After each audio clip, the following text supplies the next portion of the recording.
time, 6:26.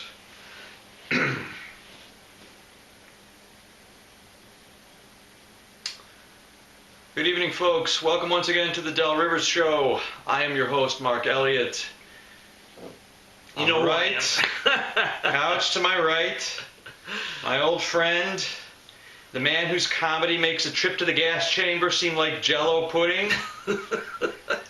My old buddy, the Fukushima of comedy, Del Rivers. Mr. Bad Hair himself. That's right. We were once again discussing Del's hair. Del got himself a haircut. He looks, I thought it was somewhat like Denny Terrios, like a 1980. It's got that late 70s, early 80s kind of, I don't know. It's a Frankie Valli. That's being kind. Yeah, Del does have this hair. I've tried to get him to put mousse and oils and gels in it to no avail, but I think we're going to... Without risking flammable hair. Maybe you need it processed. Yeah. Got to get a process. Not a perm, but a process. Yeah. Like the old days. Straighten the hair out. It's kind of like a Brillo type of structure. Yeah. Isn't it? Well, it's been damp, because when it gets damp, the hair gets kind of like curled up and stuff. There's no curling up there. Wow. It's just in the back. It looks curled. like an old straw broom. The straw. Okay, so moving along, Susan's not here. Yeah, but she, the amazing Shrinking Susan is not here. And before I forget, I want to give a shout out to Stan the Man Merrill, who retrieved my data from my broken down computer. Stan Merrill, you need computer work, go to Stan the Man. He is the guy. And what else? I'm wearing a Chinese style shirt in honor of our hopefully soon to be Chinese investors and my future trip to China. Right. To secure set investors and also see my old friend Dan Broadbent, who's been teaching in Zhuhai for the last 5 years. If you're out there watching, how you doing, Dano? Although I don't think is that mainland or the other China? There's two Chinas, He's teaching in Formosa. Okay, Formosa. Mainland. Just outside of Macau. Formica for some reason, like counters and stuff like that. That's only because it's practically the same word. Yeah, it's like you can get Formica. Once again, Del makes the most obvious association. It's a country that kitchens come from. Kitchen counters. Moving on. Formosa top. Del told me that he came in and he said for the first time he does not have any half-true news. Do you believe it? I had like one or two items and I said, forget it, I can't do it. Yeah, he said he was completely blank, and I think that in concert, in sympathy with the government shutdown, his comedy sensibilities have been furloughed. Yeah, they've been furloughed. This is our, 39th show? Yeah. Show number 39, and he has always shown up with some kind of bullshit half-true news. I know. I always have like a handful of stuff. Actually, lately I have been running out of news stories. Because this is. Well, I still have the Del mystery in the. Yeah, the only thing I have is I have an official list. Sometimes they do these lists on the news of best and worst places to live. So I have a list of worst states to live. States. According to how many houses of horrors are in the state. Ohio tops the list officially with 2 houses of horrors.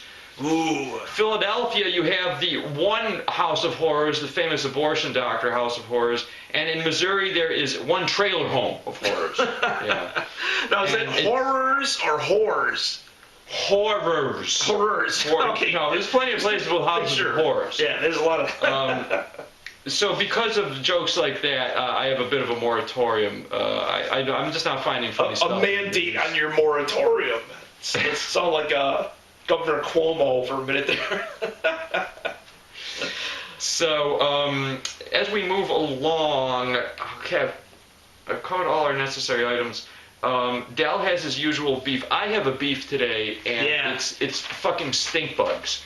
I got these bugs that are. Do you got stink bugs? I got stink bugs too. I'm always flicking them like this to get rid of them. They're fucking awful. All over the place. Nobody knows what I'm talking about, but these little brown, they get in through the screen somehow, and they fly around in here, And if you squash them, they stink. Oh, they smell so bad. Really bad. So you just got to kind of flick them and knock them out. You know, if you hit them too hard, it stinks. They're usually gray on the inside and like brown on the I've killed 20 side. or 30 of them. I'm like E.G. Marshall in Creep Show here, running around. Little 80s reference for you kids. Right, give it a Google, guys. Seriously, that's my big beef. These fucking stink bugs. It's unbelievable. I'm under siege here. It's unbelievable. Yeah, I mean, if they were ladybugs, they're not so bad. But stink bugs. Do you have a beef? What's your beef? My beef, I just bought a new shirt. I got this new shirt here. That looks like the same as your other 5 shirts. Yeah, well, same color, but what is the magnetic formula in spaghetti sauce and wine that seems to attract itself to brand new shirts and ties? You ever notice that? You get it the minute you go for like dinner, the spaghetti or whatever it is just lands right on the shirt, like right on the front of it. I'm famous for destroying shirts. Really, one get a nice shirt, one good spot. Oh yeah, or a tie. You can't wash a tie. How do you wash a tie? Usually I sit around and eat in my underwear and I tuck something in to catch all the. Yeah. Like a trough. A trough or a bib of some sort. Big lobster bib. Lobster bib, that's all you need. So that's it, the destruction of shirts by dribbling? Yeah. That's your beef? That was my beef. That's a pretty good beef. It was a common beef, but I had to mention it, because everybody's tie gets all messed up with a freaking Maybe that's why guys wear a wide tie, because it protects your shirt. Well, that's what it's supposed to be made for, but it's nobody wants to ruin the tie either. Is a tie made to protect your shirt? Or is it to cover up the buttons? I bet originally it was to cover the buttons. Cover the buttons, or as a way to deflect stuff off your shirt or something. And it used to be called a cravat. But you know what the buttons on a shirt too were once made for? It's to prevent people from wiping their nose on their shirt. Did you know that? Like on jackets and stuff, they put the 3 buttons on the jacket. Back in the 1600s or whatever, they didn't want people to wipe their nose on their clothes, so they put buttons on it. Where did you get this information? It's true information. Where did this information come from? I have to look it up, but I know it's true. I want to get a bibliography on it. Okay. I'm making yet another note based on Dell. Buttons on the jacket. Buttons on shirts. Shirts. Buttons on shirts. Well, I mean, it usually have one for cufflinks and stuff like that, but this the original 3 buttons on the jacket. This is reminding me when you asked the question, was Milton Bradley gay? Right. And I had to look that up just to satisfy our viewers at home. Well, with a name like Milton, who knows? Okay, so we got a mystery Dell. Yeah, a mystery Dell. This is something that's kind of a little obscure part of my brain. Is a part of the show where Dell tells me something that I don't know about him. And already, amazingly, I've known this guy for 30 years. You think I know everything. He comes There's in. Still stuff. He's talking about when he worked reading water meters. I never heard this before in my life. When he was younger, he said he read water meters, walked around reading water meters. Yeah. Town of Greece. I didn't know. Yep. Okay, so what's the mystery Dell? The mystery Dell, well, bing dong. When I was younger, I used to collect models and toys and pictures that were of old Model T cars. Did you ever used to do that at all? I remember those pictures of old cars. Little cars of Model Ts or like old-fashioned antique cars. Sure. I used to love that. And later on, it was Mustangs. Mustang was always a cool car. In 67, 68, Mustangs were like the coolest things. And the model car kits and the plastic cars. Sure. They were slot great. Cars? Yeah. Slot cars that had like Mustangs and stuff like that. Mustang and Shelby Mustang, one of the most famous. And one little thing to tack onto that, my grandfather on my dad's side, he actually owned a Model T Ford that he crashed into a ditch. He crashed into a ditch and flipped it. Luckily, he survived. My dad had a Mustang. Really? Yeah. What kind was it? Was it a convertible or? No, it was a hardtop white with a blue interior. Wow, that's cool. I love that car. Our neighbor had a red one. We replaced it with a '69 Charger, which was a really mean car. Yeah, that's pretty good too. So cool. Our next door neighbor across the street from us had a Mustang, like a '68, '69 Mustang, and somebody stole it and went right into the freaking barge canal. They pulled it out. And his doors rusted after like less than a year. Oh, definitely. Because the water, usually it would drain out, but the water stayed in the doors. Oh, sure. They didn't have any holes to let the water out. So it all rusted the doors out. So is that your mystery Dell? It's mystery, I collected Model T cars, little miniatures and stuff. Quietly. I don't have any now. I got like pictures of Model Ts that are frameable prints. Okay. That's the only thing I got left. All right. Well, why don't we take a little break for station identification, and we will be right back with Del River Show. Okay, on Funny or Die.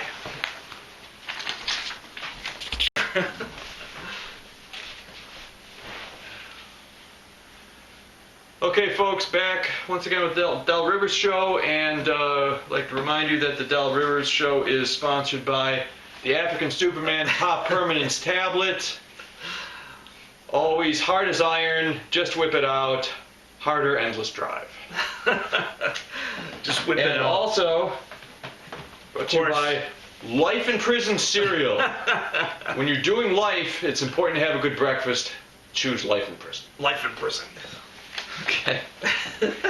And we're going to do a little bit, we're going to start out a little bit today called Mark's Travel Corner, where I have a little piece of video that I took, I think it was a couple of years ago when I was traveling overseas. And this is a few seconds of a cockfight on the island of Malapascua in the Philippines. And this was a Sunday afternoon when everyone went to the cockfight, and this is about 5 seconds of video. So check this out. And we're back. And we're back. So that was it. Little cockfight in the Philippines. So it's the only country in the world where cockfighting is actually broadcasted like the wide world of sport. Isn't it amazing? It's like It's practically really illegal here, like dog fights. It is illegal. Like It's actually pretty Yeah. boring when you watch this thing. No big deal. So anyway, people probably train their chickens and everything else. they take it pretty seriously. You know? So what do you got? Dale This is doesn't have my- his news, but he's got some kind of little. Yeah, I just came up with this idea instead of the news. I thought I'd come up with a list of what I call amazing wonders of the USA, but not quite the world. You know, it's like the whole world doesn't get to enjoy the luxurious life that we have in the Let's US. see where this is going. Let's see. Well, The Simpsons, they're both in comics and television. They're still very funny. That's pretty amazing. It's an amazing wonder that they're still on. In fact, it's going to be the last year, I think, or a couple more years, I guess. Ex-Beatles Paul McCartney and Ringo Starr are still making songs. That's pretty cool. Number 3, we're actually getting closer to finding out who killed JFK. I don't know if you read Richard Belzer's new book. It's pretty realistic. What did Belzer have to say? He kind of stated like certain people in the mafia were responsible for JFK getting shot. And stuff. Actually, I remember my uncle saying years ago he thought that the mob was in on it, and I didn't really think so. But it's very these strong. days, you know, I think it is a possibility. There's no telling. You know, there's no telling. The other thing too is, you know, the way things are going, you might live long enough to see a new drug that actually prevents aging. I was reading something about that. Yeah, you know, I'm highly skeptical about stuff like that. Yeah. One thing I like recently, there's new uses for the flavor lime, chocolate, and vanilla. The flavors have increased, and there's more food because of those flavors. Like they have Because they're lime putting those flavored chips and lime flavor. Yeah. Yeah, it's just they're putting amazing, more you know. flavorings into everything. Back in the Kinda 70s, you sandwich. never thought of mixing lime with stuff. You know, back in the 70s, you basically had regular and new improved. Right. That's or all potato you chips, have. regular potato chips and crinkle cut. That was the only it. two. Or when it was other things like cleaner, you'd have regular and lemon scented. Right. Yeah, they had That a was lemon. it. You had the regular, you had the lemon scented, and then They you had had a little lemon limes. lime business. Yeah, now they are raspberry, orange, tutti frutti. Also, there's going to be new movies from the Star Trek, Star Wars, and James Bond franchises still being planned out. So we'll always have some movies to go to that are pretty cool. What You know? were you going with? I thought this was a comedy bit. You're doing like a celebrity news No, I just, rehash. What's this? Who do you think you are, Gene Shalit? Maybe I'm getting to that. I don't know. I just something that I noticed, You'll have to excuse me, observation-wise. You know, it's like Since the government shut down, Dell's comedy mind has been furloughed. no, I'm just saying like things in the U.S. have gotten better because of all these things that The eventually Star Wars this is a big one. franchise has All right. improved life in the U.S.? Yeah, well, I think not, my friend. I think not. I think not. But anyway, there's stuff like you'll be able to go within walking distance to either a Tim Hortons, a Dunkin' Donuts, or a 7-Eleven. You know, Yeah, It's except amazing. people They're will be all so over the place. fat they won't be able to walk. They'll have Right, to take that's their the only little problem. electric Yeah. carts. So the whole thing And is, then they'll have to have special traffic rules for all these thousands of electric carts that are going right, around. yeah, the little scooters and everything. And, the best thing about living in America, of course, is you can buy or lease a car for almost $1. Like, you just give them $1 and you can get like a car or whatever. You still have to make payments, obviously. But I don't know what fast-talking hucksters you've been talking to. the only thing I was going to say at the very end of this stuff, there's no reason to complain about anything if you live in the U.S. unless we are now entering the you're not healthy and not bizarro world of Del Rivers. Del Rivers' world of finances. I know, financing, exactly. Finance. Give them $1, you can get a car. Right, you get a car or something. That's what I did practically. Yeah. And there's no reason to complain, though. And when does your crushing balloon payment come? It takes all your joy away from you. I guess as long as you're healthy and you're actually working, everything's cool. Yeah. But if you're not working, if you're unemployed, or if you're not healthy, you're screwed, basically. Yeah, that's pretty true. The health plans and all that stuff. One or the other, yeah. You're coddled from birth to death unless you've got problems. Then it's like you're on your own, buddy. So we're pretty much wrapped up, except I guess we got extra time. I can do the joke of the German general and the Italian general. Should I do that? Okay. You got time. All right, we got time. We'll do that joke. We've been bumping that joke for a few weeks. This is another one of the oldies. This one goes back at least 40 years. My father, he was big on Italian jokes because he was Italian. This is from like the Adirondacks or the No. This is sort of a World War Catskills. This is a World War II era joke. Okay. So but it's got to be a classic. It's a classic. You just have to take it as it is. Okay, here we go. So we got the German general and the Italian general, and they're up on the hill, and they're reviewing troops before the big battle. They got the binoculars out, and the German general turns to his lieutenant, and he says, "Lieutenant, bring me my red shirt." The lieutenant salutes, says, "Jawohl," snaps his heels, and off he goes. So the Italian general hears this, and he sees this, and he's kind of curious. So he goes to the German, and he says, "Why did you ask for your red shirt?" And the German general said, "This way, if I'm injured and I'm bleeding, my troops don't see the blood, and it keeps their morale up, and they fight on." Italian general's thinking about this. He scratches his head a little. He goes, "Okay." He calls his lieutenant. He goes, "Lieutenant, bring me my brown pants."